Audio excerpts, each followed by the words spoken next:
are you tonight?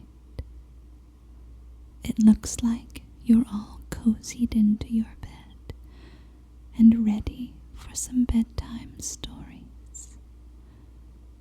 Unless you're already too sleepy. No? All right.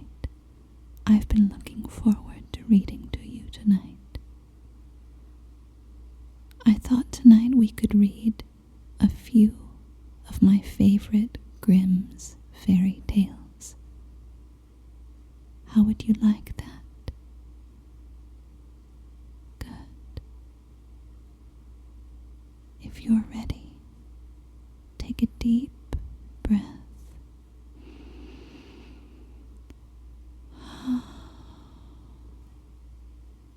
Feel yourself relax under your quilt and your sheets, and listen to these lovely stories.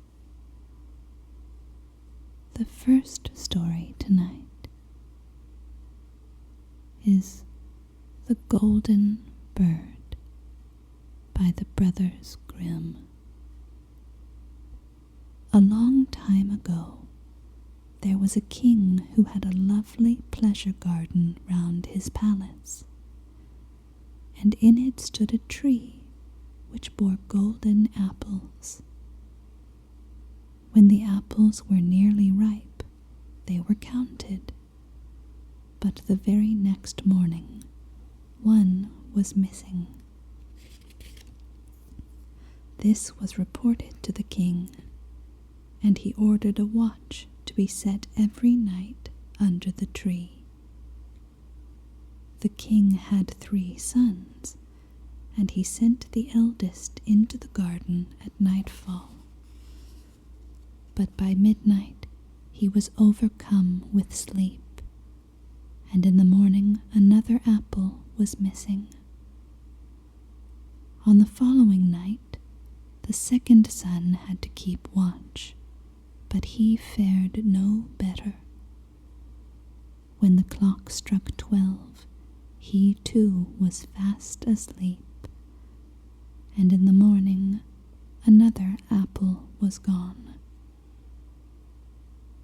The turn to watch now came to the third son. He was quite ready, but the king had not much confidence in him, and thought that he would accomplish even less than his brothers. At last, however,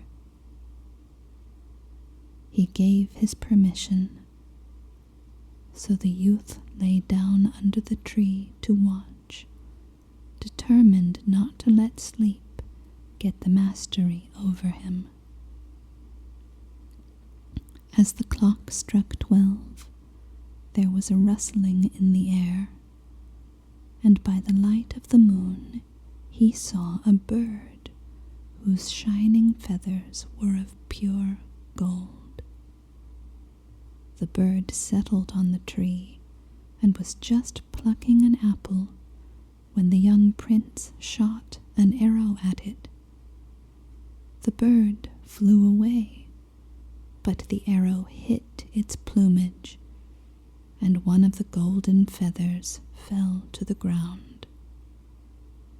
The prince picked it up, and in the morning took it to the king and told him all that he had seen in the night. The king assembled his council, and everybody declared that a feather like that was worth more than the whole kingdom. "If the feather is worth so much," said the king, "one will not satisfy me. I must and will have the whole bird." The eldest, relying on his cleverness, set out in search of the bird, and thought that he would be sure to find it soon. When he had gone some distance, he saw a fox sitting by the edge of a wood. He raised his gun and aimed at it. The fox cried out, "Do not shoot me. and I will give you some good advice. You are going to look for the golden bird. You will come to a village at nightfall, where you will find 2 inns opposite each other. One of them will be brightly lighted, and there will be noise and revelry going on in it. Be sure you do not choose that one, but go into the other, even if you don't like the look of it so well. How can a stupid animal like that give me good advice? Thought the king's son, and he pulled the trigger, but missed the fox, who turned tail and made off into the wood. Thereupon the prince continued his journey, and at nightfall reached the village with the 2 inns. Singing and dancing were going on in the one, and the other had a poverty-stricken and decayed appearance. I should be a fool, he said, if I were to go to that miserable place with this good one so near. So he went into the noisy one, and lived there in rioting and revelry, forgetting the bird, his father, and all his good counsels. When some time had passed, and the eldest son did not come back, the second prepared to start in quest of the golden bird. He met the fox, as the eldest son had done, and it gave him the same good advice, of which he took just as little heed. He came to the 2 inns, and saw his brother standing at the window of the one whence sounds of revelry proceeded. He could not withstand his brother's calling, so he went in and gave himself up to a life of pleasure. Again some time passed, and the king's youngest son wanted to go out to try his luck, but his father would not let him go. It is useless, he said. He will be even less able to find the golden bird than his brothers, and when any ill luck overtakes him, he will not be able to help himself. He has no backbone. But at last, because he gave him no peace, he let him go. The fox again sat at the edge of the wood, begged for its life, and gave its good advice.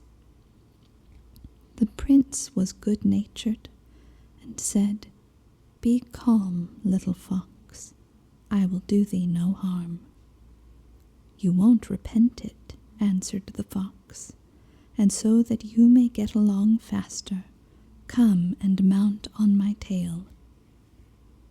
No sooner had he seated himself than the fox began to run, and away they flew over stock and stone at such a pace that his hair whistled in the wind.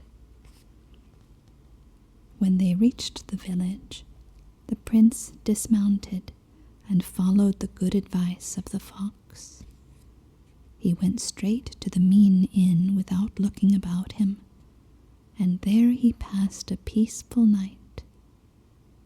In the morning, when he went out into the fields, there sat the fox, who said, "I will now tell you what you must do next.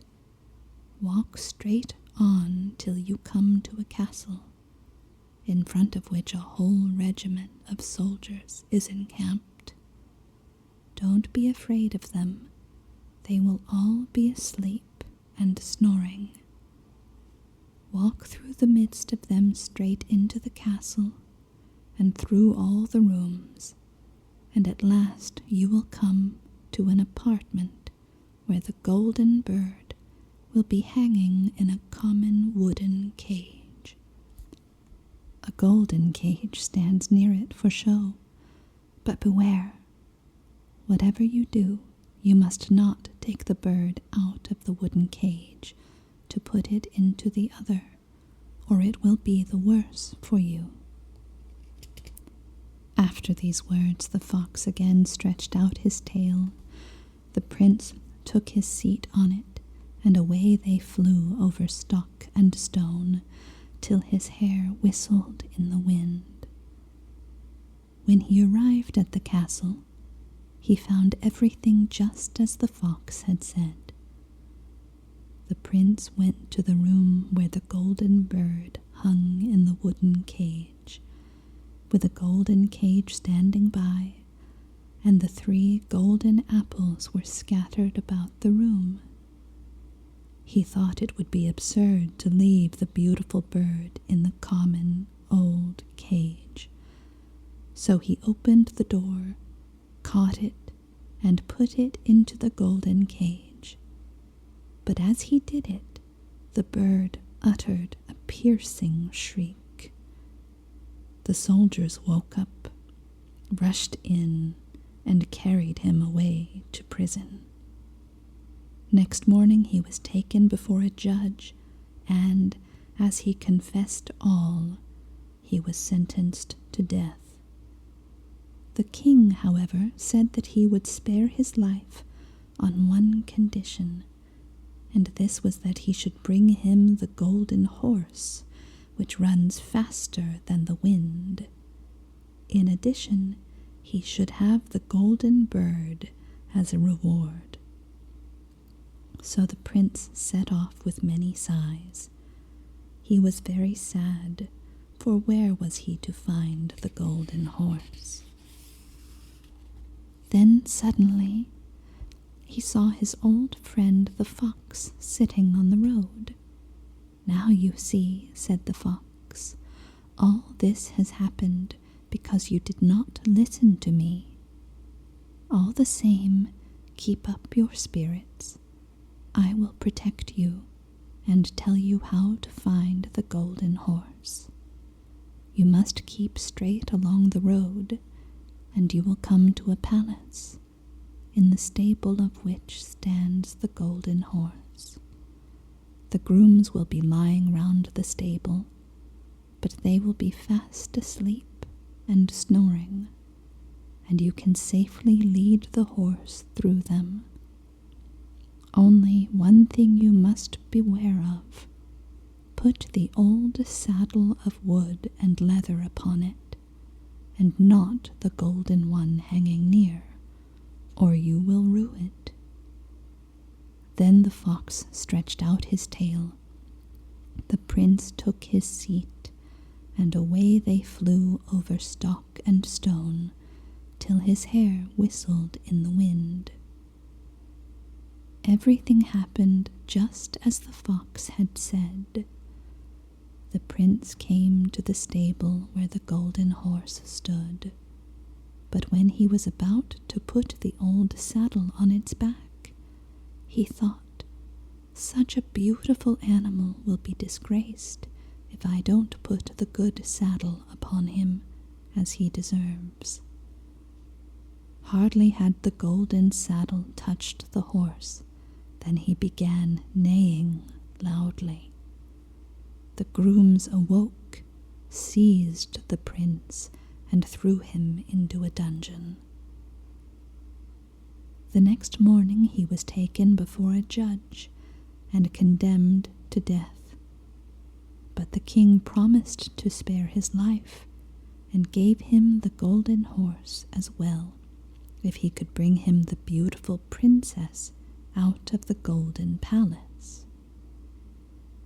With a heavy heart the prince set out, when to his delight he soon met the faithful fox. "I ought to leave you to your fate," he said, "but I will have pity on you and once more help you out of your trouble. Your road leads straight to the golden palace. You will reach it in the evening, and at night, when everything is quiet, the beautiful princess will go to the bathroom to take a bath. As she goes along, Spring forward and give her a kiss, and she will follow you. Lead her away with you, only on no account allow her to bid her parents goodbye, or it will go badly with you." Again the fox stretched out his tail. The prince seated himself upon it, and off they flew over stock and stone, till his hair whistled in the wind. When he got to the palace, it was just as the fox had said. He waited till midnight, and when the whole palace was wrapped in sleep, and the maiden went to take a bath, he sprang forward and gave her a kiss. She said she was quite willing to go with him, but she implored him to let her say goodbye to her parents. At first he refused, but as she cried and fell at his feet, at last he gave her leave. Hardly had the maiden stepped up to her father's bed when he and everyone else in the palace woke up. The prince was seized and thrown into prison. Next morning the king said to him, "Your life is forfeited, and it can only be spared if you clear away the mountain in front of my window, which shuts out the view. It must be done in 8 days, and if you accomplish the task, you shall have my daughter as a reward." So the prince began his labors, and he dug and shoveled without ceasing. On the 7th day, when he saw how little he had done, he became very sad and gave up all hope. However, in the evening, the fox appeared and said, "You do not deserve any help from me, but lie down and go to sleep. I will do the work." In the morning, when he woke and looked out of the window, the mountain had disappeared. Overjoyed, the prince hurried to the king and told him that his condition was fulfilled, and whether he liked it or not, he must keep his word and give him his daughter. So they both went away together, and before long the faithful fox joined them. "You certainly have got the best thing of all," said he, "but to the maiden of the golden palace the golden horse belongs." "How am I to get it?" asked the prince. "Oh, I will tell you that," answered the fox. "First, take the beautiful maiden to the king who sent you to the golden palace. There will be great joy when you appear, and they will bring out the golden horse to you. Mount it at once and shake hands with everybody, last of all with the beautiful maiden. And when you have taken her hand firmly, pull her up beside you with a swing and gallop away. No one will be able to catch you, for the horse goes faster than the wind." All this was successfully done, and the prince carried off the beautiful maiden on the golden horse. The fox was not far off, and he said to the prince, "Now I will help you to get the golden bird too. When you approach the castle where the golden bird lives, let the maiden dismount, and I will take care of her. Then ride with the golden horse into the courtyard of the castle. There will be great rejoicing when they see you, and they will bring out the golden bird to you.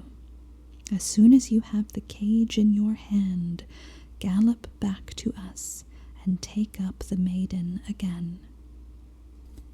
When these plans had succeeded, and the prince was ready to ride on with all his treasures, the fox said to him, "Now you must reward me for my help." "What do you want?" asked the prince. "When you reach that wood, shoot me dead and cut off my head and my paws." "That would indeed be gratitude," said the prince. "I can't possibly promise to do such a thing." The fox said, "If you won't do it, I must leave you. But before I go, I will give you one more piece of advice. Beware of two things. Buy no gallows birds, and don't sit on the edge of a well." Saying which, he ran off into the wood. The prince thought, "That is a strange animal. What whims he has! Who on earth would want to buy gallows birds? And the desire to sit on the edge of a well has never yet seized me." He rode on with the beautiful maiden, and the road led him through the village, where his two brothers had stayed behind. There was a great hubbub in the village, and when he asked what it was about, he was told that 2 persons were going to be hanged. When he got nearer, he saw that they were his brothers, who had wasted their possessions and done all sorts of evil deeds. He asked if they could not be set free. "Yes, if you'll ransom them," answered the people. "But why will you throw your money away in buying off such wicked people?" He did not stop to reflect, however, but paid the ransom for them, and when they were set free, they all journeyed on together.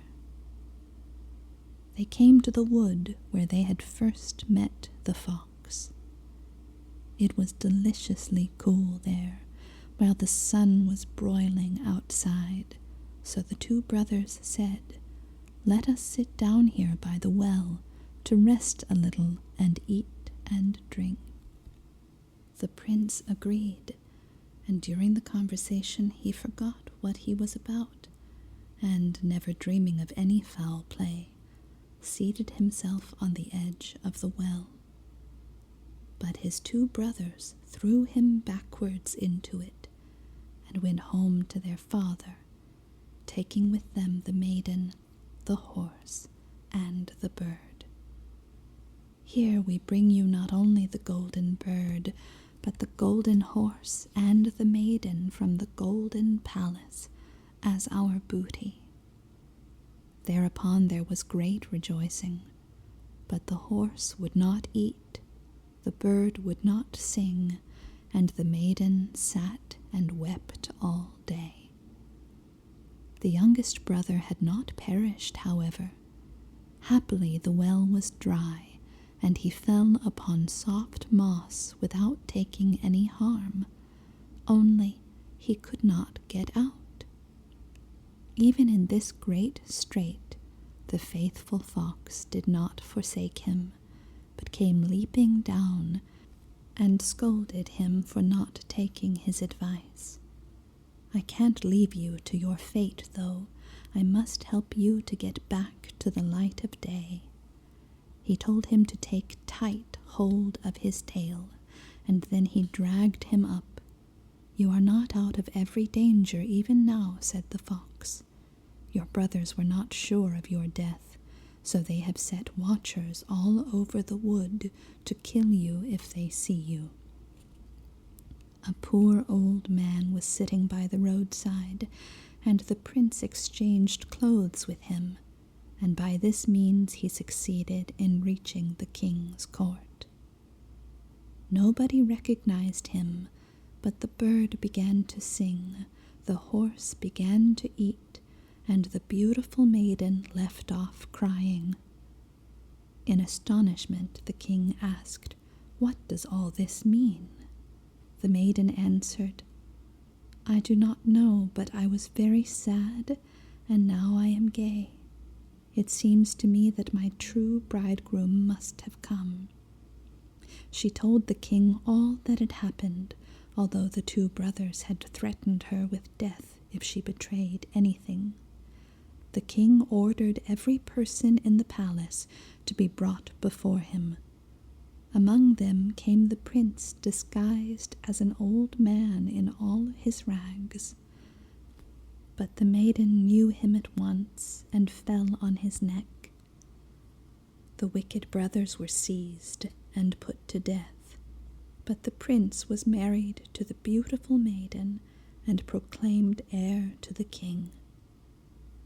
But what became of the poor fox? Long afterwards, when the prince went out into the fields one day, he met the fox, who said, "You have everything that you can desire, but there is no end to my misery.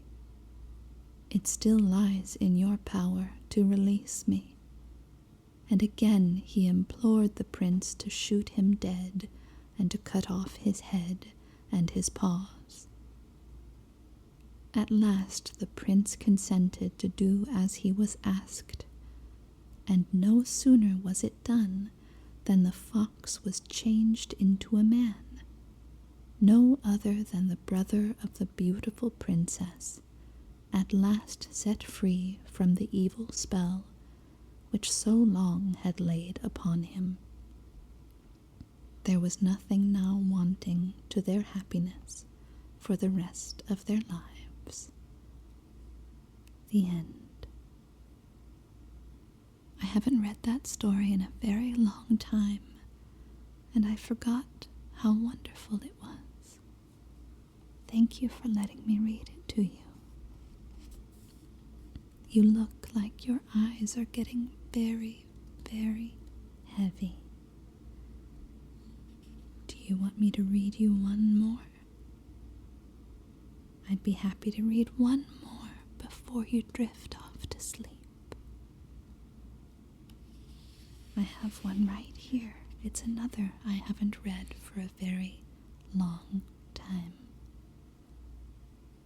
This one is called Jorinda and Joringel by the Brothers Grimm. There was once an old castle in the middle of a vast, thick wood. In it there lived an old woman quite alone, and she was a witch. By day she made herself into a cat or a screech owl, but regularly at night she became a human being again. In this way she was able to decoy wild beasts and birds, which she would kill and boil or roast. If any man came within 100 paces of the castle, he was forced to stand still and could not move from the place till she gave the word of release.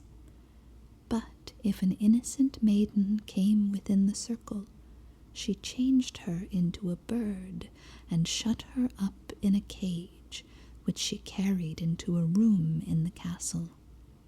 She must have had 7,000 cages of this kind, containing pretty birds.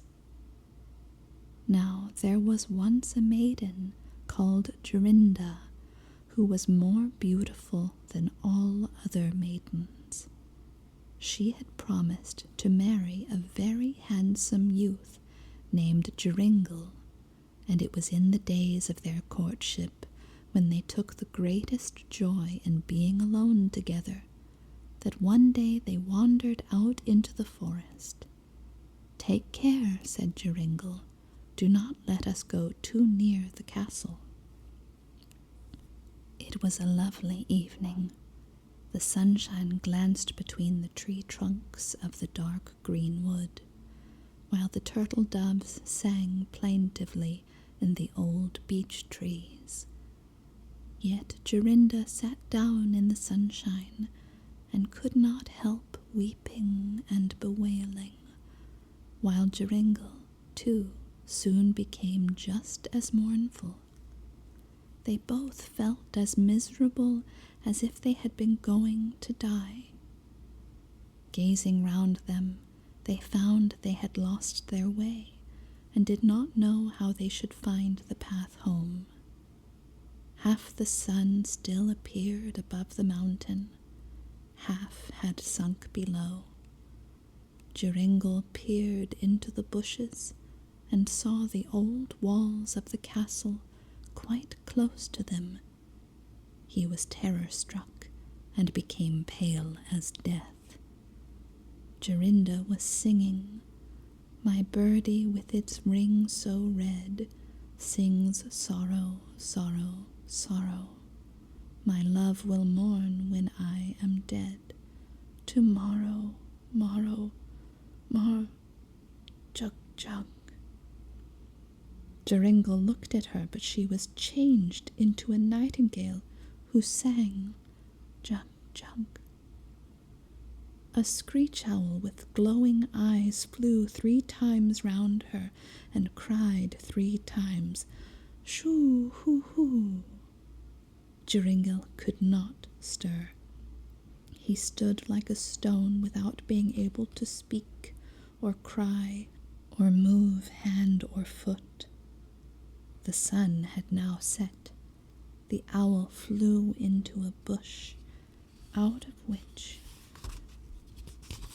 appeared almost at the same time a crooked old woman, skinny and wrinkled. She had big red eyes, and she mumbled something, caught the nightingale, and carried it away in her hand. Joringel could not say a word, nor move from the spot, and the nightingale was gone.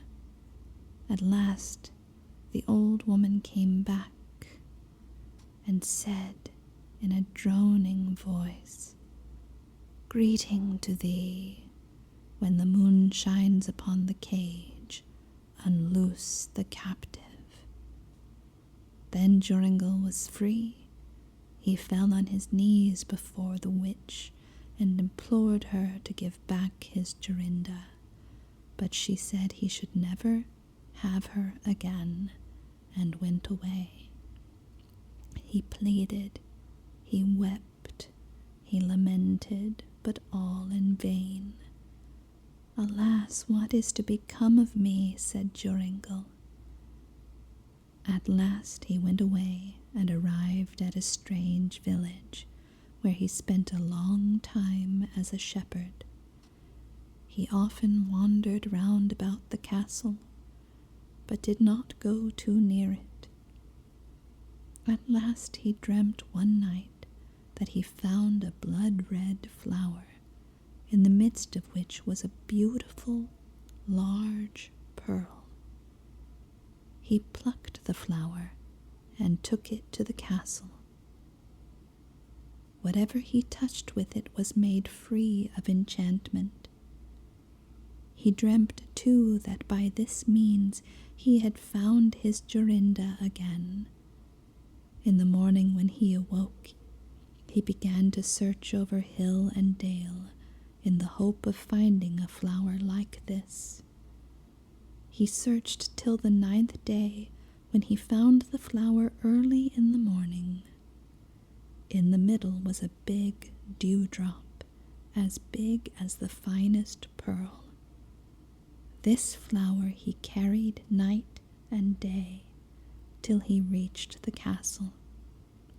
He was not held fast as before, when he came within the 100 paces of the castle, but walked straight up to the door. Joringel was filled with joy. He touched the door with the flower, and it flew open. He went in through the court and listened for the sound of birds. He went on and found the hall where the witch was feeding the birds in the 7,000 cages. When she saw Joringel, she was angry, very angry, scolded and spat poison and gall at him. He paid no attention to her, but turned away and searched among the bird cages. Yes, but there were many hundred nightingales. How was he to find his Jorinda? While he was looking about in this way, he noticed that the old woman was secretly removing a cage with a bird inside and was making for the door. He sprang swiftly towards her, touched the cage and the witch with the flower, and then she no longer had power to exercise her spells. Jorinda stood there as beautiful as before and threw her arms round Joringel's neck. After that he changed all the other birds back into maidens again and went home with Jorinda, and they lived long and happily together. The end. I don't know about you, but I often love stories with witches in them. I find them a little frightening sometimes, but in a really delicious way. I hope you enjoyed that story. But I suppose I should stop talking now. You look as if you're ready to doze right off. So I'll say goodnight to you now. Remember, your imagination is a wonderful thing. And remember that you are loved.